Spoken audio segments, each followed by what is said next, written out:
الحمد لله رب العالمين، والصلاة والسلام على سيد الأنبياء والمرسلين وخاتم النبيين سيدنا محمد وآله وصحبه أجمعين، ومن تبعهم بإحسان ودعا بدعوتهم إلى يوم الدين. أما بعد، عن أبي هريرة رضي الله عنه قال: قال رسول الله صلى الله عليه وسلم: من صام رمضان إيمانا واحتسابا غفر له ما تقدم من ذنبه، ومن قام رمضان إيمانا واحتسابا غفر له ما تقدم من ذنبه، ومن قام ليلة القدر إيمانا واحتسابا غفر له ما تقدم من ذنبه، أو كما قال عليه الصلاة والسلام. رواه البخاری و مسلم. محترم بزرگوں، دوستوں اور دینی بھائیوں،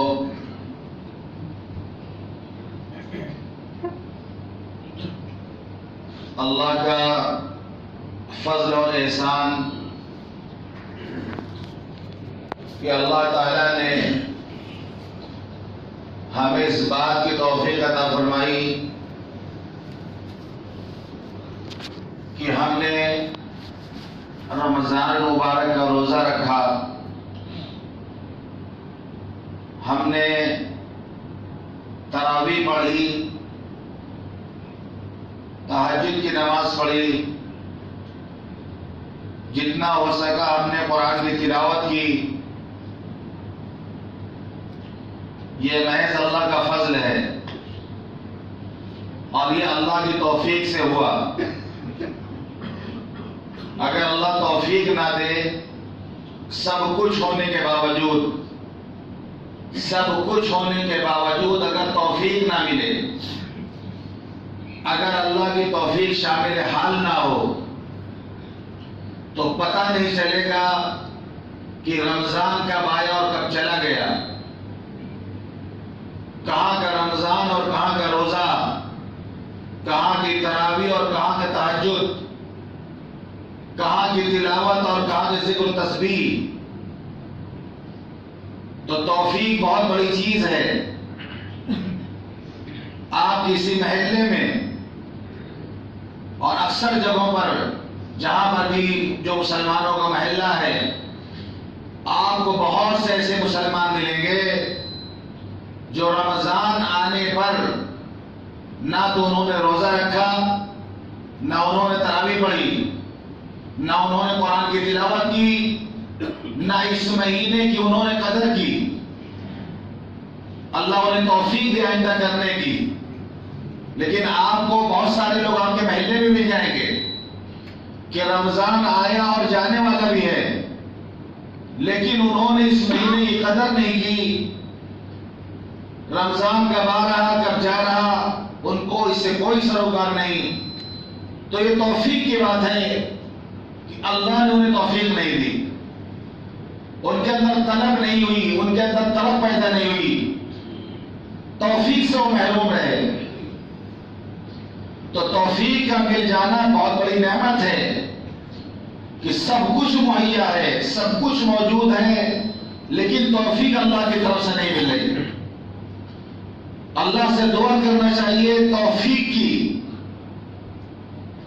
کہ اللہ پوری زندگی ہمیں اچھے کام کرنے کی توفیق عطا فرما. تو رمضان المبارک کا ایک مقدس مہینہ، بابرکت مہینہ جانے والا ہے. چند دن اس کے اور باقی رہ گئے ہیں. اللہ اکبر. قرآن کی فصاحت اور بلاغت کا کیا کہنا. پورا قرآن معجزہ، قرآن کا ایک ایک حرف معجزہ. ایک ایک حرف آدمی پڑھے اور غور کرے اور اس پر سر دھلے ہو کہ جس جگہ جو لفظ آیا ہے اس سے بہتر کوئی لفظ وہاں پہ آ ہی نہیں سکتا تھا. آپ دیکھیں قرآن مجید میں اللہ کی صفات کا بیان ہے. کہیں پر آپ کو سمیع بصیرہ ملے گا، کہیں علیم حکیمہ ملے گا، کہیں غفور رحیم ملے گا. الگ الگ صفات پہ آیت مکمل ہو رہی ہوگی. اللہ کی بہت ساری صفات ہیں، لیکن جب آپ غور کریں گے اس آیت پر تو معلوم ہوگا کہ اللہ نے اپنی اس جگہ پر، اللہ نے اپنی جو یہ صفت بیان کی ہے، اس جگہ پر یہی صفت آنی چاہیے تھی. اگر سمیع بصیرہ کہیں پہ آیا ہے تو وہاں پر یہی مناسب اور بہتر تھا. علیم حکیمہ کہیں اور آئے گا. تو قرآن میں جو حرف، جو لفظ جس جگہ آ گیا ہے ادب کی دنیا میں، ادبیات میں اور لغات میں، یعنی اس سے بہتر لفظ آ ہی نہیں سکتا وہاں پر. تو قرآن مجید پورا کا پورا معجزہ، اور قرآن کے ایک حرف معجزہ کہ مہینے کا روزہ فرض کیا گیا. مہینے کا روزہ کتنی بڑی بات. کہا جائے ایک مہینہ 30 دن ہوتا ہے، 29 دن 30 دن ایک لمبا عرصہ ہوتا ہے. لیکن قرآن کا اعجاز ہے، اس نے جب روزے کا اعلان کیا کہ فرض کیا گیا ایمان والوں پر، تو کہا کہ ایام معدودات، گنتی کے چند دن. قرآن نے جو تعبیر استعمال کی، یہ نہیں کہا کہ پورا ایک مہینہ کہ آدمی گھبرا جائے گا. فرمایا ایام معدودات، گنتی کے چند دن. اب یہ گنتی کے چند دن تھے، کیسے گزر گئے پتہ نہ چلا. ابھی یہ تھا کہ رمضان آیا، پہلا عشرہ چل رہا، وہ ختم. دوسرا عشرہ آیا، وہ بھی ختم. پھر تیسرا عشرہ شروع ہوا، اور یہ دیکھتے دیکھتے رمضان جانے والا ہے. بڑے قابل مبارکباد ہے وہ لوگ جنہوں نے رمضان کی قدر کی، اس کے اوقات کی قدر کی، اور خوش نصیب ہے وہ لوگ جن سے جاتے ہوئے رمضان راضی اور خوش ہو کر کے جائے. مہمان خوش ہو کر کے جائے. کسی کے گھر میں مہمان آئے، اس کی وہ قدر کرتا ہے. جب مہمان نوازی کا حق ادا کرتا ہے تو مہمان راضی اور خوش ہو کر کے جاتا ہے. اور اگر مہمان کی ناقدری کی جائے، ضیافت کا حق ادا نہ کیا جائے، اس کی قدر نہ کی جائے، تو مہمان ناراض ہو کر کے جاتا ہے. تو بہت عظمت والا، بہت بڑا مہمان ہمارے پاس آیا، ہمارے درمیان آیا. اب جا رہا وہ، تو بہت خوش نصیب ہے وہ لوگ جن سے رمضان راضی اور خوش ہو کر کے جائے، جنہوں نے اس کی قدر کی اور جنہوں نے اس کے لمحات سے فائدہ اٹھایا. تو قرآن نے کہا ایام معدودات، گنتی کے چند دن، پتہ نہیں چلے گا تمہیں کیسے گزر جائے گا. کیسے گزر جائے گا پتہ بھی نہیں چلے گا.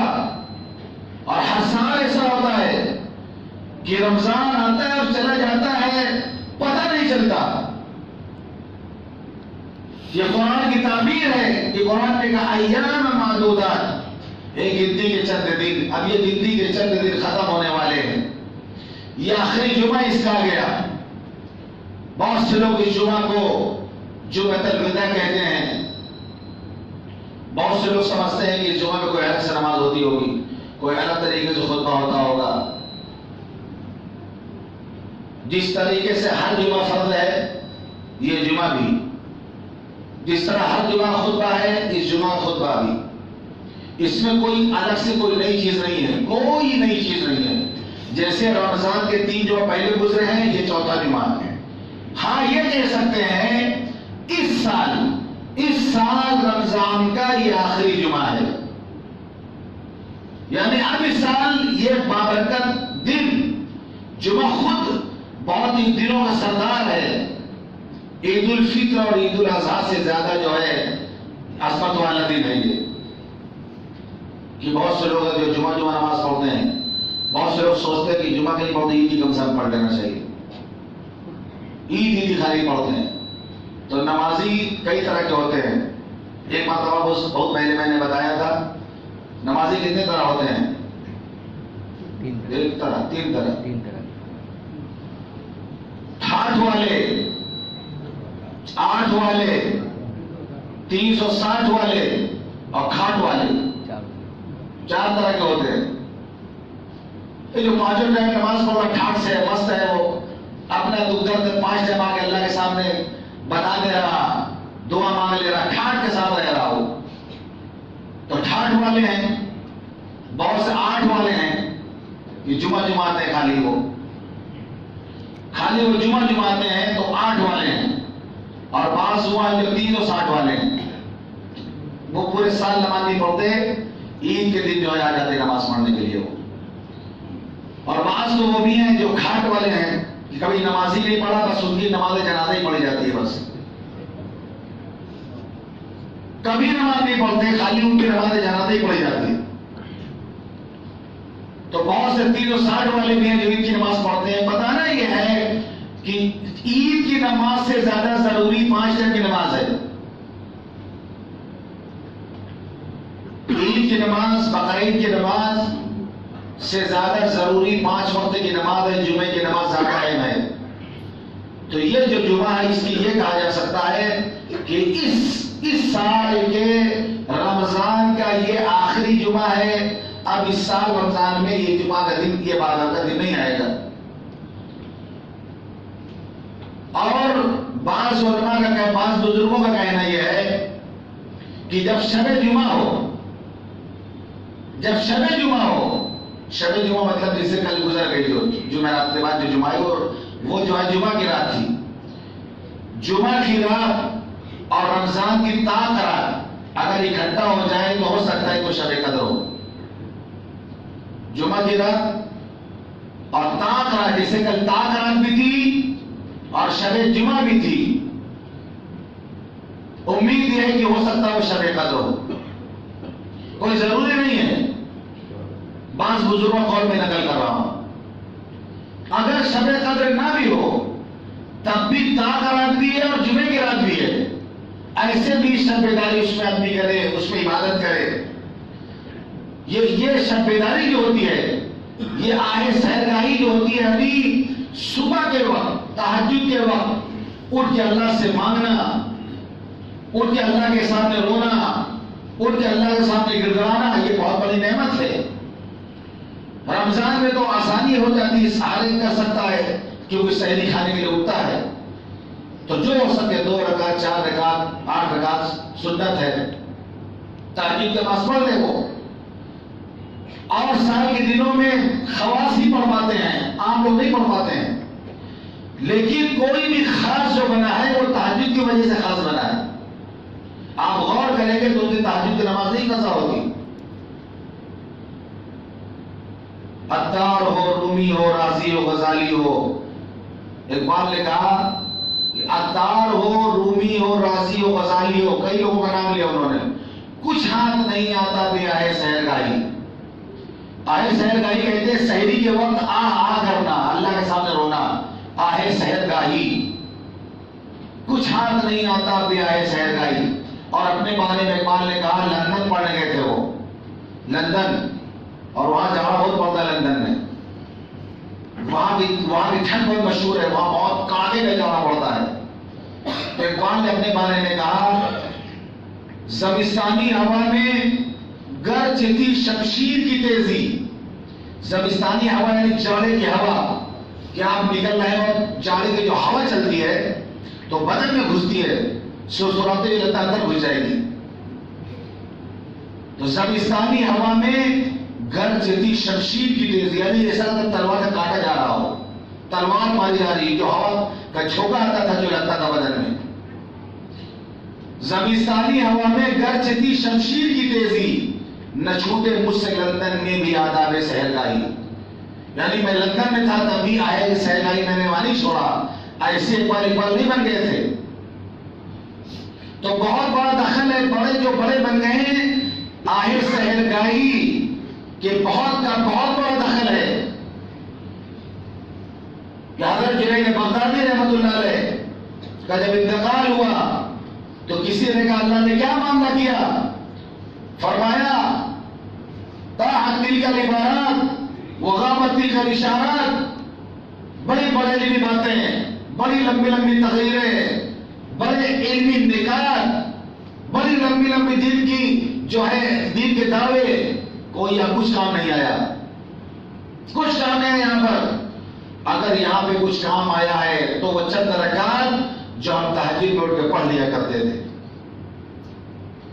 وہ چند رکعات کام آئے یہاں پر جو ہم تہجد میں اٹھ کے پڑھ لیا کرتے تھے۔ اللہ تعریف کر رہا، کانوا قلیلا من اللیل ما یہجعون وبالاسحار هم یستغفرون، کہ رات کے بہت کم حصے میں سوتے ہیں اور سحر کے وقت اٹھ کے استغفار کرتے ہیں، سحری کے وقت استغفار کرتے ہیں۔ تو حضرت عائشہ نے پوچھا اللہ کے رسول، سحری کے وقت استغفار کرتے ہیں جبکہ رات کے کم حصے میں سوتے ہیں، پوری رات جاگتے ہیں، ان کی راتیں گزرتی قیام قعود میں، رکوع سجود میں ان کی راتیں گزرتی ہیں، رات کے بہت کم حصے میں سوتے ہیں اور سحر کے وقت استغفار کرتے ہیں۔ استغفار کا اعلیٰ مقام یہ ہے کہ آدمی عبادت کرنے کے بعد استغفار کرے، گناہ کر کے استغفار یہ ادنا درجہ ہے، اعلیٰ درجہ یہ ہے کہ عبادت کر کے استغفار کرے۔ کہ حضور پاک صلی اللہ علیہ وسلم نماز کے بعد 3 مرتبہ استغفر اللہ استغفر اللہ استغفر اللہ پڑھتے۔ نماز تو عبادت ہے، عبادت کرنے کے بعد آپ استغفار پڑھیں، یعنی استغفار کا اعلیٰ درجہ ہے کہ عبادت کرنے کے بعد استغفار کیا جائے۔ اس کا ایک بہت بڑا فائدہ ہوگا کہ اندر میں کبر اور تکبر اور بڑائی نہیں آئے گی، بندہ اعتراف کرے گا اس وقت کہ اللہ عبادت کا جو حق ہم سے ادا نہیں ہوا، ہم اس کے لیے معافی مانگتے ہیں، روزہ رکھنے کا جو حق تھا وہ ہم سے ادا نہیں ہوا، تراویح کا جو حق تھا وہ ہم سے ادا نہیں ہوا، تلاوت کا جو حق تھا وہ ہم سے ادا نہیں ہوا، ہم معافی مانگتے ہیں اللہ۔ وبالاسحار هم یستغفرون، نیکی کر کے وہ استغفار کرتے ہیں، کیونکہ جو حق تھا وہ ادا نہیں ہوا۔ نماز پڑھنے کے بعد آخر میں ہم جو دعا پڑھتے ہیں تحیات میں بیٹھ کر، اللہم انی ظلمت نفسی ظلما کثیرا، اللہ ہم نے اپنے جانوں پر ظلم کیا ہے۔ یہ دعا ہم پڑھتے ہیں نماز میں جب جو ہے آخری رکعت ہوتی ہے، تو جب قاعدہ اخیرہ میں بیٹھتے ہیں تو اس کا ایک بہت بڑا فائدہ یہ ہوگا کہ عبادت کرنے کے بعد تکبر اندر نہیں آئے گا، بڑائی نہیں آئے گی، اور استغفار کے اندر عاجزی ہوتی ہے، آدمی عاجزی اس کے اندر آئے گی۔ تو رمضان مبارک کے اس مہینے میں بہت ہی مبارکباد ہے وہ لوگ جنہوں نے شب بیداری کی، جو رات میں جنہوں نے عبادت کی، اور جن کو آئے سحرگاہی ملی۔ ابھی بھی چند روز ہیں، کیونکہ زیادہ تر قول جو ہے وہ 27 تاریخ کو جو ہے شب قدر ہوتی ہے، وہ رات ابھی باقی ہے، وہ رات آنے والی ہے۔ اس رات میں ہم جاگنے کا اہتمام کریں، تلاوت کا، عبادت کا اہتمام کریں، کوشش اس بات کی کریں کہ فضولیات میں وہ رات نہ گزرے کہ چلو فلاں جگہ آئس کریم کھانے چلیں گے، فلاں جگہ اس رات میں وہاں چلیں گے، فلاں جگہ وہ کریں گے۔ بہت قیمتی رات ہے وہ، اس رات میں صرف عبادت کریں گے، اس رات میں جاگے کر کے عبادت کریں گے یا تو سو جائیں گے، فضولیات نہیں کریں گے اس رات میں۔ کیونکہ حدیث پاک میں ہے، میں نے حدیث پڑھی بخاری شریف اور مسلم شریف کی حدیث ہے کہ اللہ کے رسول صلی اللہ علیہ وسلم نے فرمایا، حضرت ابو ہریرہ حدیث کے راوی ہیں، وہ بتاتے ہیں کہ حضور پاک صلی اللہ علیہ وسلم نے ارشاد فرمایا، من صام رمضان ایمانا واحتسابا غفر له ما تقدم من ذنبه، جس نے رمضان کا روزہ ایمان اور احتساب کے ساتھ رکھ لیا، اللہ اس کے گناہوں کو معاف فرما دیں گے۔ ومن قام رمضان ایمانا واحتسابا غفر له ما تقدم من ذنبه، جو رمضان کی راتوں میں قیام کرے گا، تراویح پڑھے گا، تہجد پڑھے گا، اللہ اس کے گناہوں کو معاف کر دیں گے۔ ومن قام ليلة القدر ایمانا، الگ سے کہا گیا ومن قام ليلة القدر ایمانا واحتسابا غفر له ما تقدم من ذنبه، جو لیلۃ القدر میں قیام کرے گا، جو لیلۃ القدر میں قیام کرے گا، عبادت کرے گا، قیام کرے گا، تہجد پڑھے گا، اللہ اس کے گناہوں کو معاف فرما دے۔ تو بہت ہی بابرکت رات ہے وہ، رمضان کی وہ رات بہت بابرکت رات ہے، اور تاک راتوں میں ہوتی ہے، اور زیادہ تر تو ہے کہ 27ویں کو ہوتی ہے وہ۔ تو اس رات کی ہم قدر کرنے والے بن جائیں، اور آخر جو ہوتا ہے، آخر کا مرحلہ ہے، یہ چند دن اور رہ گئے ہیں، یہ آخر کا جو مرحلہ ہوتا ہے کہ ہمارا کام مکمل ہو رہا، ہمارا اندر ایک خوشی بھی ہو اور ساتھ میں ڈر بھی ہو، امید بھی ہو، ڈر بھی ہو۔ جب جوانی ہو تو آدمی کے اندر ڈر زیادہ ہونا چاہیے، اور جب بال سفید ہونے لگے تو پھر امید زیادہ ہونی چاہیے۔ میں نے 2 مرحلے زندگی کا، امید اور خوف۔ مومن امید اور خوف کے درمیان ہوتا ہے۔ تو جوانی کا زمانہ ہے تو خوف غالب ہو، بڑھاپا آ جائے تو اللہ کی ذات سے امید ہو۔ ایک بچہ تھوڑی دیر تک کھانا اگر نہیں کھاتا، ماں جو پیار کرتی ہے بے چین ہو جاتی ہے، اتنی دیر کہ میرے بیٹے نے بھی کھانا نہیں کھایا، ابھی تک اسکول سے نہیں آیا، بھوکا ہوگا ابھی تک، میرا بچہ بھوکا ہوگا ابھی تک اس نے کچھ کھایا نہیں۔ ایک ماں بے چین ہوتی ہے اگر اس کا بیٹا تھوڑی دیر بھوکا رہ جاتا ہے تو۔ 70 ماؤں سے زیادہ پیار کرنے والا اللہ، اس کے بندے صبح سے شام تک بھوکے رہتے ہیں، کیا اس کو ترس نہ آتا ہوگا؟ کیا اللہ کو ترس نہیں آتا ہوگا؟ میرے کہنے پر، میں نے منع کر دیا ہے، میرے کہنے پر میرا بندہ صبح سے شام تک بھوکا بیٹھا ہوا ہے۔ 70 ماؤں سے زیادہ پیار کرنے والا، سب سے زیادہ رحم کرنے والا، رحمان بھی ہے، رحیم بھی ہے، کیا اس کو روزے داروں پر پیار نہ آتا ہوگا؟ قسم خدا کی یقیناً پیار آتا ہوگا۔ اسی لیے تو اللہ نے فرما دیا الصوم لی وانا اجزی بہ، روزہ میرے لیے ہے، میں اس کا بدلہ دوں گا۔ روزہ میرے لیے ہے، میں اس کا بدلہ دوں گا۔ اب اس کا بدلہ اللہ کیا دے گا؟ جنت کی نعمتوں کے بارے میں کہا ہے کہ میں نے عادت تو عباد الصالحین ما لا عین رأت ولا اذن سمعت ولا خطر علی قلب بشر، کہ میں نے اپنے نیک بندوں کے لیے ایسی نعمتیں چھپا کے رکھی جنت میں، جس کو نہ کسی آنکھ نے دیکھا، نہ کسی کان نے سنا، نہ کسی کے دل میں خیال گزرا ہوگا کہ جہاں کا کھجور ایک ہاتھ کا ہوگا، جہاں کا کھجور ایک ہاتھ کے برابر ہوگا تو تربوز کتنا بڑا ہوگا؟ اللہ نے چھپا کے رکھا ہے۔ تو فرمایا الصوم لی وانا اجزی بہ، روزہ میرے لیے ہے، میں اس کا بدلہ دوں گا۔ اور عبادت ہے، فرشتوں اس کا بدلہ لے لو۔ جب روزے کی باری آئے گی تو اللہ کہتا ہے میں اس کا بدلہ دوں گا، اور روزے داروں کا یہ اعزاز ہوگا کہ حدیث پاک میں آتا ہے، بخاری اور مسلم کی روایت ہے کہ ان فی الجنۃ بابا یقال له الریان يدخل منه الصائمون يوم القيامة لا يدخل منه أحد غيرهم يقال وإن الصائمون فيقومون فإذا دخلوا أغلق فلم يدخل منه أحد، کہ جنت میں دروازہ ہے جس کا نام ہے باب الریان، اس سے صرف روزے دار داخل ہوں گے، یہ اعزاز ہوگا کہ روزے داروں کے لیے وی آئی پی گیٹ ہوگا۔ ظاہر سوال ہے جنت میں داخل ہونے کی بھیڑ بھاڑ ہوگی، بھائی بھیڑ ہوگی، جنت میں داخل ہونے کے لیے بھیڑ بھاڑ ہوگی۔ آپ کہیں جا رہے ہوں گے، وی آئی پی گیٹ الگ ہوتا ہے، ہم لوگ عام لوگ ہیں تو لائن لگائے رہتے ہیں ہم لوگ، اور وی آئی پی لوگ آتے ہیں اپنا سائز چلے جاتے ہیں۔ آپ دنیا میں دیکھتے ہیں، آپ ٹکٹ لینے جائیے، کہیں جائیے، آپ لینے پریشان ہیں، وی آئی پی لوگ آتے ہیں سائڈ سے چلے جاتے ہیں۔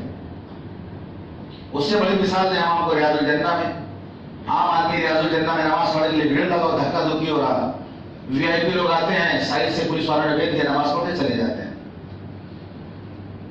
یہ تو دنیا کا معاملہ ہے۔ جہاں پر اولین و آخرین جمع ہوں گے، پوری بھیڑ ہوگی، سارے انسان جہاں جمع ہوں گے، اور جنت میں جانے کی جو لائن لگے گی، دروازہ تو بہت بڑا ہے دروازہ کہ سوار گھوڑے پر چڑھ کے دوڑے گا صبح سے شام تک، تب بھی چوڑائی تک نہیں پہنچ پائے گا، اتنا چوڑا دروازہ ہوگا جنت کا.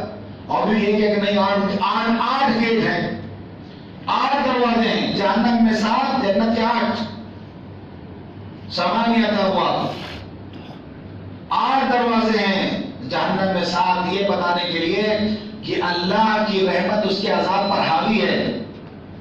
ورنہ معاملہ الٹا ہوتا، جہنم میں 8 ہوتے، جنت کے 7 دروازہ ہوتے. تو جہنم میں کم دروازے ہیں؟ جنت میں زیادہ ہیں کہ اللہ کے زیادہ باتیں جنت میں جائیں گے. تو ایک دروازہ ہوگا جو باب الریان کے نام سے ہوگا، باب الریان خاص وی آئی پی گیٹ، اس سے صرف روزے دار داخل ہوں گے. جب وہ داخل ہو جائے تو دروازہ بند کر دیا جائے گا، اس سے کوئی دوسرا داخل نہیں ہوگا.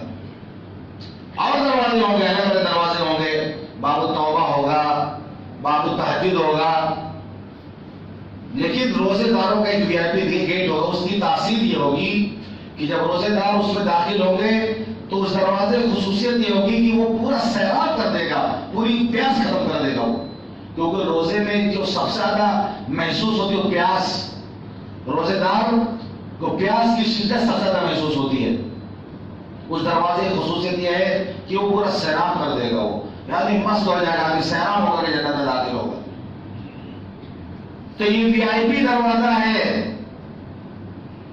صدیق اکبر نے پوچھا اللہ کے رسول، لوگ الگ الگ دروازوں سے داخل ہوں گے، کیا کوئی ایسا امتی بھی ہے، کیا کوئی ایسا جو ہے آدمی ہے جو جنت کی جس کو 8 دروازوں سے بلایا جائے کہ تم اس دروازے داخل ہو جاؤ، یعنی جنت کے 8 دروازوں سے بلایا جائے.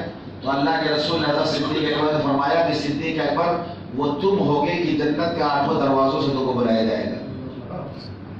8 دروازوں سے بلایا جائے گا صدیق اکبر، میرے یہ ادھر سے داخل ہو جاؤ، ادھر سے داخل ہو جاؤ، ادھر سے داخل ہو جاؤ.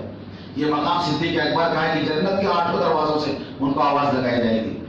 تو یہ وی آئی پی دروازہ روزے داروں کے لیے ہے. یہ اعزاز ہے اللہ کی طرف سے جو فرمائے کہ الصوم لی وانا اجزی بھی، روزہ میرے لیے، میں اس کا بدلہ دوں گا. یہ اعزاز ہے. اور پھر جنت میں جب پہنچے گا تو اللہ تعالیٰ کیا کیا نعمتیں عطا کرے گا وہ اللہ ہی جانے. کیونکہ حدیث پاک میں آتا ہے کہ للصائمین فرحتان، فرحۃ عند الفطر وفرحۃ عند لقاء ربی. روزے دار کے لیے 2 خوشیاں ہیں. ایک خوشی تو روزانہ اس کو افطار کے وقت ملتی ہے جب وہ روزہ کھولتا ہے، اور دوسری خوشی اس کو اس وقت ملے گی جب اللہ سے ملاقات کرے گا.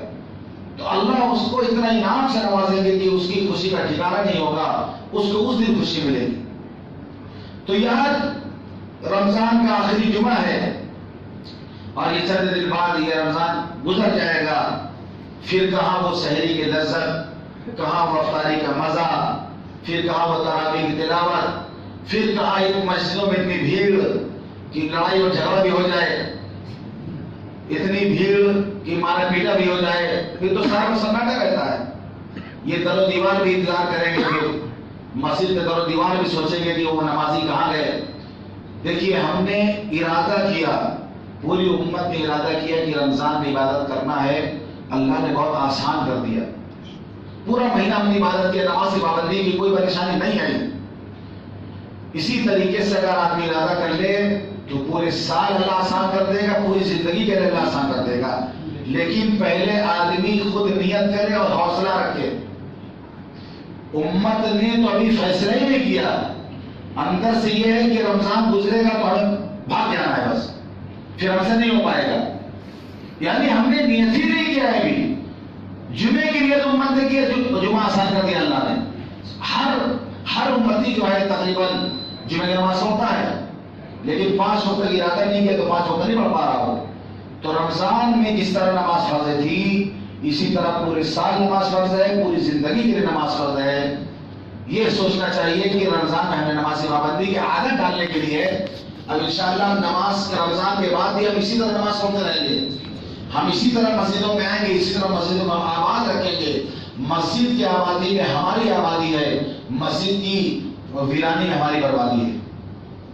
بہت اہم رول ہے مسجد کا، بہت اہم رول ہے۔ اس لیے حضور پاک صلی اللہ علیہ وسلم نے جب ہجرت فرمائی اور مدینہ جانے کے بعد سب سے پہلا کام کیا مسجد بنائی جائے۔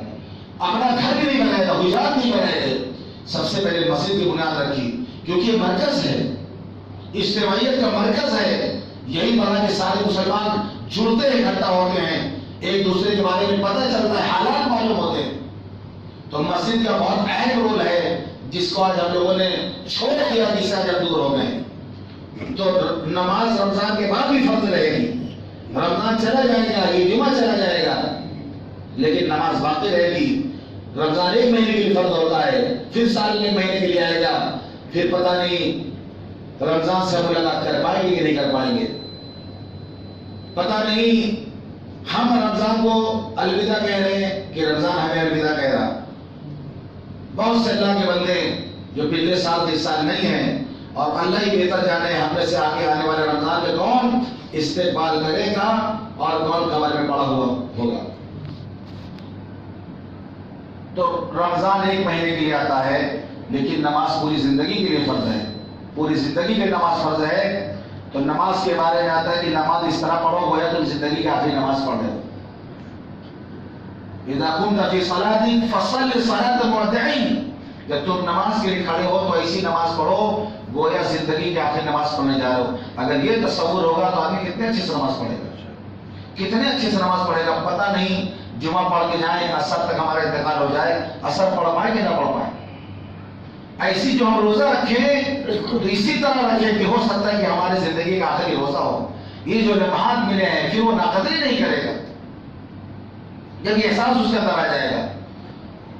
تو ہمیں آخر وقت ہے، بڑھاپے میں اللہ سے امید زیادہ رکھی جاتی ہے۔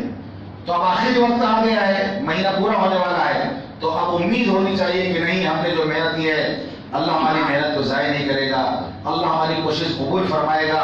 ایک خوشی ہو روزہ رکھ کر، تراویح پڑھ کر، تہجد پڑھ کر اندر میں خوشی محسوس ہو، اور اللہ کی ذات سے امید رکھے کہ انشاءاللہ اللہ ہمیں محروم نہیں کرے گا۔ اللہ بہت سے نوازنے والا ہے، لیکن یہ چند دن ہے، اس چند دن اور بھی ہم دعا کر لیں، اور بھی اللہ سے مانگ لیں، اور بھی ان دنوں کی قدر کر لیں۔ اللہ تعالی ہم سب کو کہنے اور سننے زیادہ عمل کرنے کی توفیق عطا فرمائے۔ وآخر دعوانا الحمد